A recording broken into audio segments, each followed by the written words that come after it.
O sea, fíjate que justo en este preciso momento, en cualquier oficina está pasando una cosa súper curiosa. Ujú. Tienes por un lado a alguien en su escritorio interactuando con inteligencia artificial y recibiendo un análisis estratégico impecable. O sea, algo que le puedes presentar al director general sin problema. Claro, listo para la junta. Exacto. Y a unos metros, en la misma empresa, con la misma plataforma, alguien más le da a enviar a su petición y recibe un texto genérico, aburrido Sí, sí, o peor, inventado. o inventado, total, que parece redactado, no sé, por un estudiante de secundaria que no hizo la tarea. Y los dos usan la misma tecnología. Es el mismo procesador, ¿sí? La única diferencia es que uno domina un acrónimo de 4 letras y el otro, pues, está adivinando. Es que la brecha de productividad hoy en día, o sea, en el mundo laboral, ya no se define por quién tiene el software más caro o más avanzado. Ajá.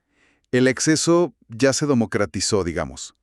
La verdadera frontera ahorita es metodológica. Totalmente. Estamos viendo la diferencia entre darle órdenes a una máquina desde el pánico, desde la urgencia, frente a saber estructurar una petición, pues con parámetros. Y es súper interesante porque eso tiene una solución bien accesible. Y esa es justamente la misión de nuestro análisis a fondo de hoy. Así es. Vamos a desentrañar este documento que está revelador que se llama Dominando la IA con el método Coffee. Gran documento, ¿eh? Sí, muy bueno.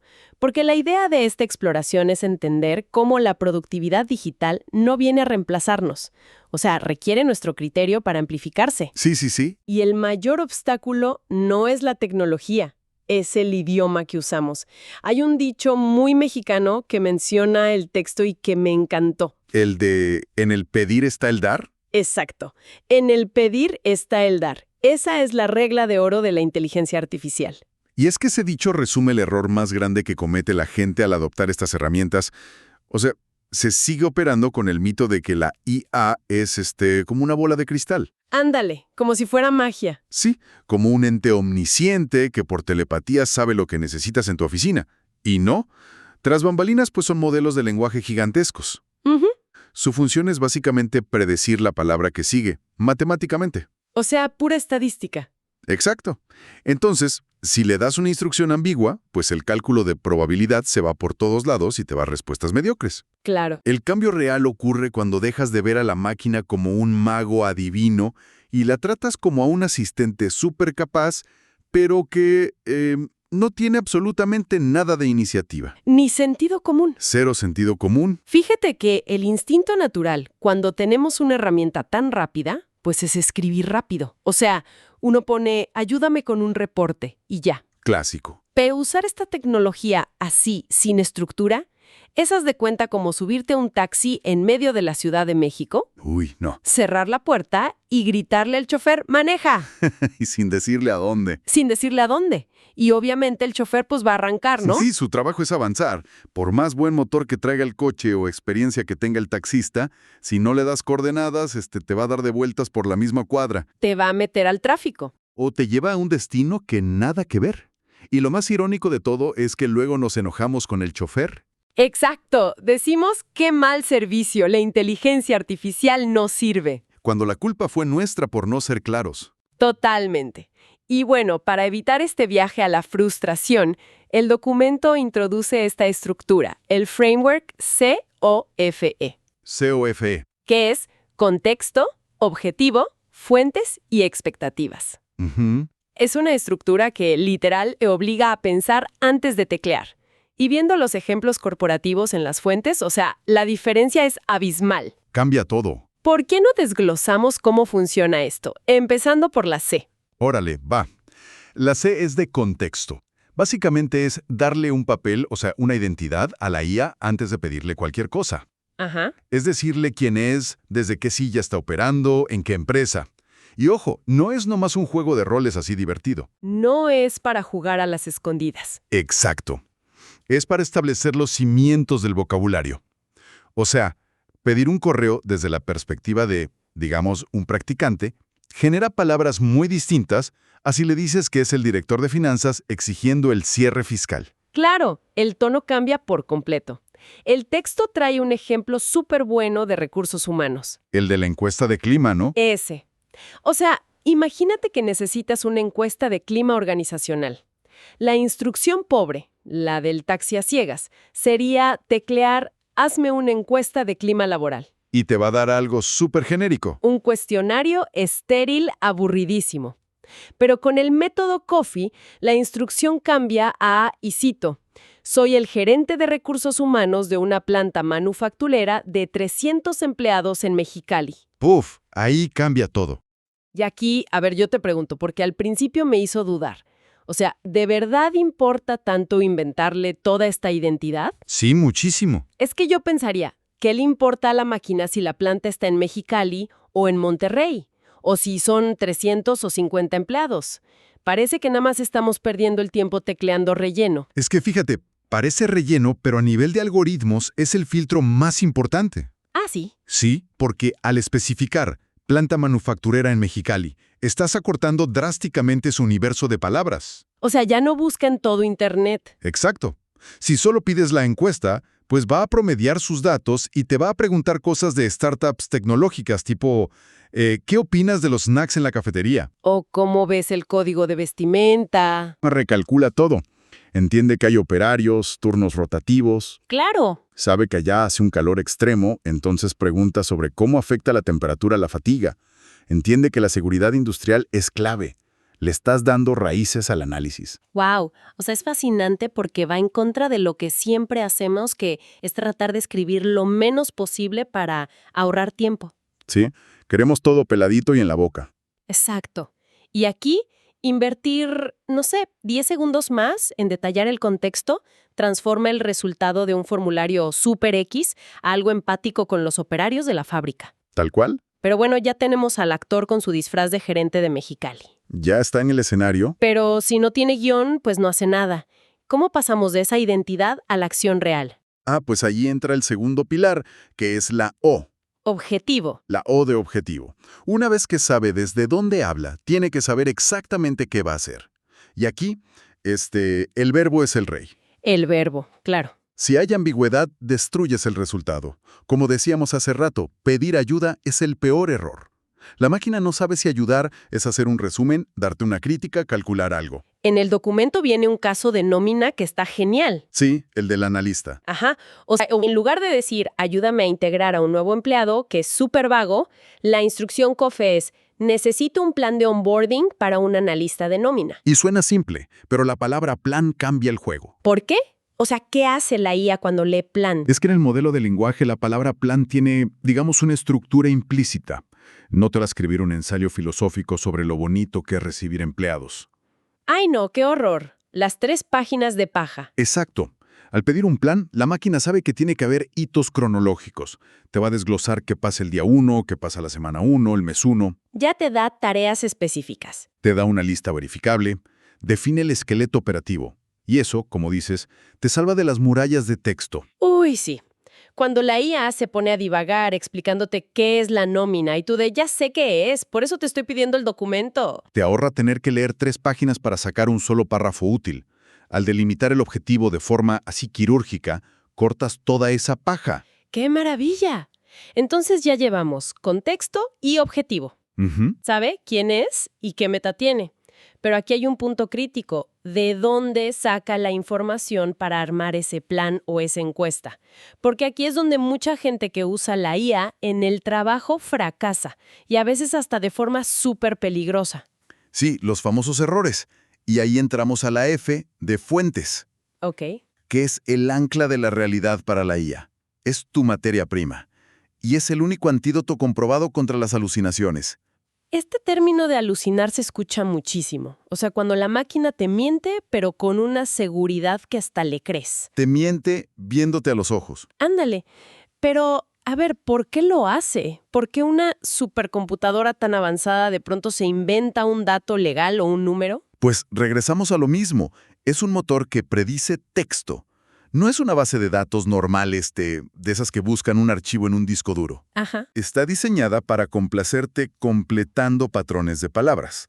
Entonces, si tú le dices, analiza la política de vacaciones de la empresa, pero no le pegas la política. La va a inventar. Nota al vacío. Y como su directiva principal es darte una respuesta, pues usa su probabilidad estadística para adivinar cómo suena una política de vacaciones típica. ¡Wow! Y te llena los huecos inventando cláusulas que suenan súper creíbles, pero son completamente falsas para tu empresa. O sea, te alimenta la complacencia, pero a costa de la verdad. Totalmente. Haz de cuenta como si yo contrato al mejor chef del mundo, así, con 5 estrellas Michelin, lo traigo a la cocina de mi casa y abro el refri. Y no hay nada. Un refri vacío, claro. O sea, no le dejé despensa. Por más que el chef sea un genio, si no le doy ingredientes, o sea, fuentes, me va a terminar inventando una sopa rarísima con una cebolla vieja que se encontró, o va a simular que me cocinó algo. Es una gran analogía. Muestra perfecto lo dependiente que es el sistema de los datos. Si quieres que la IA deje de ser creativa y especulativa y se ponga súper rigurosa, las fuentes son obligatorias. Claro. Y el texto trae ejemplos para el área legal y de compras. O sea, no le dices nomás, revisa este contrato.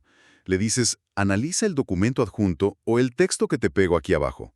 Ah, o el ejemplo de auditoría de calidad, que está buenísimo. Sí, sí. Que la instrucción es súper implacable. Dice, básate única y exclusivamente en la cláusula 10.2 de la norma ISO 9001-2015. Con eso le pones barandales de acero a la máquina. Ya no se puede salir de ahí. No, le dices, usa toda tu capacidad, tu síntesis, pero no busques información fuera de esta cajita de datos que te acabo de dar. Y eso en una empresa no es un lujo, es indispensable para las auditorías.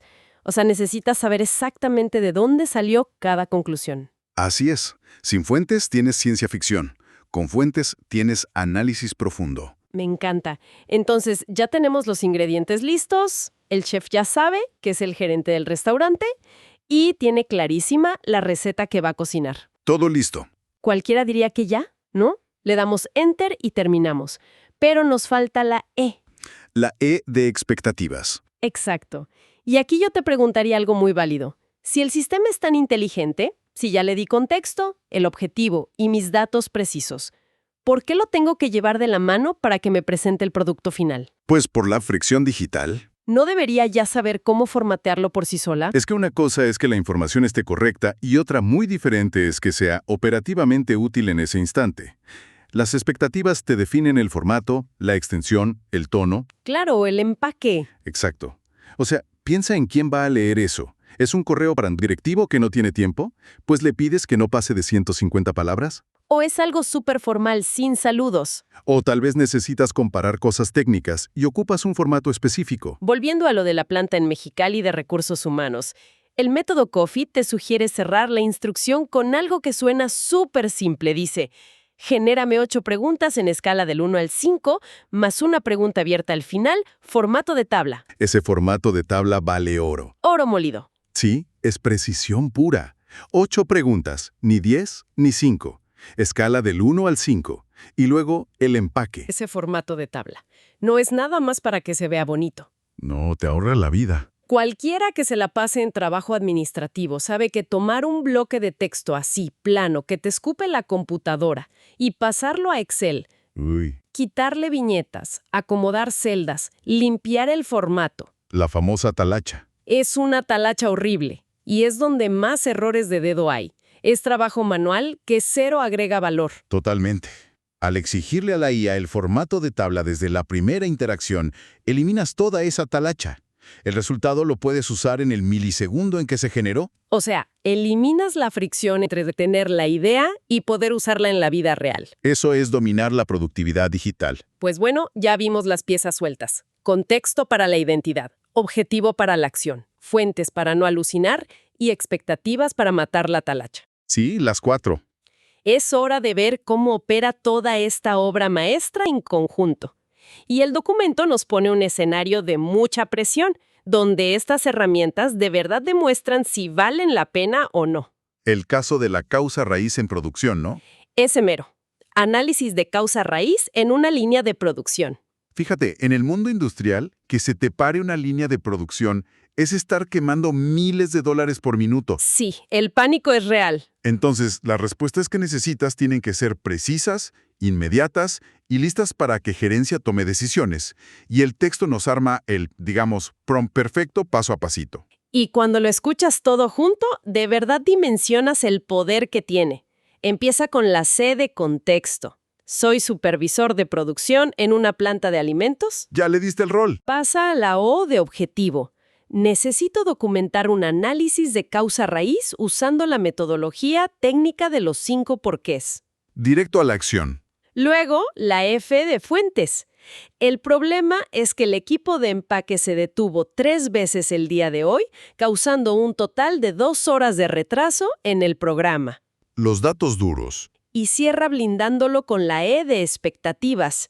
Entrégame un informe estructurado que incluya la causa raíz identificada y 3 acciones correctivas específicas, dejando espacio para responsable y fecha de cumplimiento. O sea, una instrucción impecable. El margen de error ahí es prácticamente cero.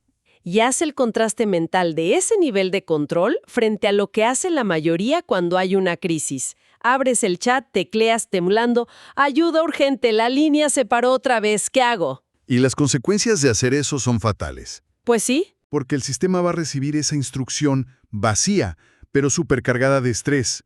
Y para ayudar, pues te va a aventar una enciclopedia de manuales de mantenimiento preventivo. Teoría de bandas transportadoras que ni al caso. Protocolos genéricos que ahorita no te sirven para documentar el apagón de ese día en específico. En cambio, con Coffee, en segundos tienes un reporte ejecutivo riguroso, ¿Sí? contabilizando tus 2 horas reales de retraso y en un formato listo para que nada más pongas nombres y firmes. Es que esto marca una diferencia gigantesca en el mundo profesional de hoy. Tienes al que improvisa y reza para que la máquina haga magia. ¿Y al que asume el control? Exacto. El que usa la IA como un, no sé, exoesqueleto cognitivo. Me gusta ese término. ¿Verdad? Que organiza y potencia lo que el humano ya sabe hacer. Y es que el control nunca deja de estar en manos del humano. Eso es importantísimo. Ahora, pongamos el escenario de lo que pasa después. Envías esa petición perfecta, pasan 3 segundos y la pantalla te escupe la tabla maravillosa. Ajá. Datos correctos, buen tono, todo cuadra. Ahí se acaba. Copias, pegas y asumes que la máquina te resolvió la vida. No. Y esa es una de las advertencias más fuertes que hace el documento.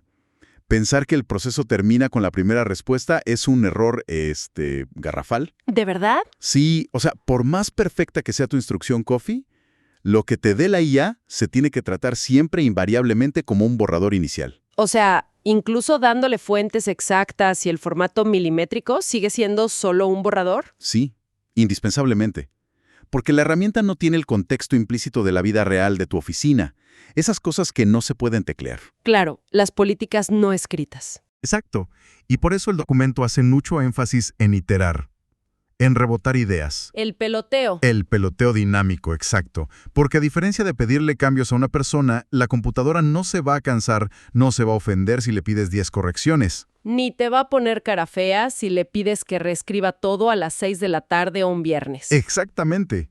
Si ves el reporte y sientes que está muy largo, le pones, mantén este formato, pero redúcelo un 30% y sé más directo. O si le falta, no sé, un ángulo crítico. Le dices, añade una columna analizando los riesgos de seguridad industrial de esta falla.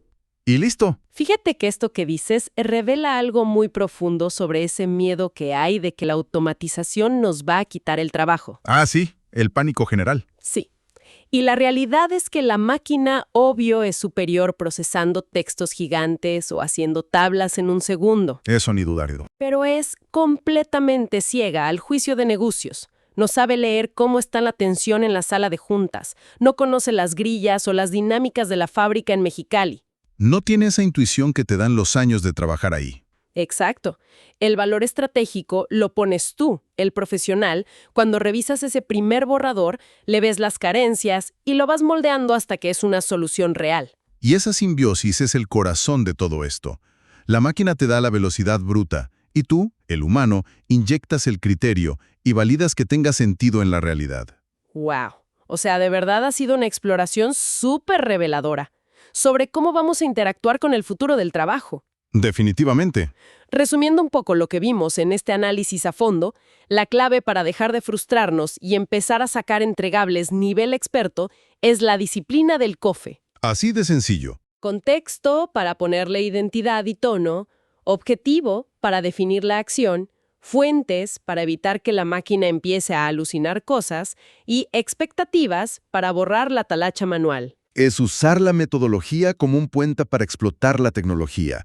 Y fíjate, después de analizar todos estos casos, desde las encuestas hasta la manufactura, el documento nos deja una reflexión bien provocadora. A ver. Si aceptamos que, usando COFE, la IA puede ejecutar casi cualquier tarea, procesar datos, redactar análisis perfectos, todo basado en nuestras instrucciones, Ajá. entonces el paradigma de nuestro valor profesional cambia por completo. O sea, a corto plazo, lo que tú vales en el mercado laboral ya no va a depender de qué tan rápido haces procesos manuales o si eres un mago en las hojas de cálculo. Claro, porque eso ya lo hace la máquina. Exacto.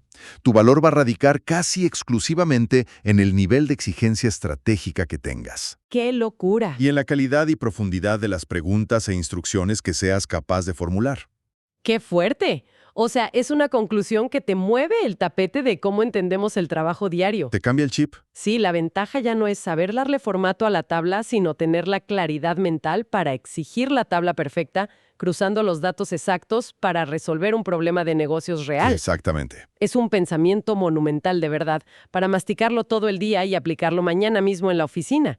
Quienes dominen esto no nada más van a estar chateando con una computadora, se van a volver los arquitectos de su propia productividad. Totalmente de acuerdo. Pues nos quedamos con eso. Muchísimas gracias a todos los que nos acompañaron hoy. Nos escuchamos en el próximo Análisis a Fondo.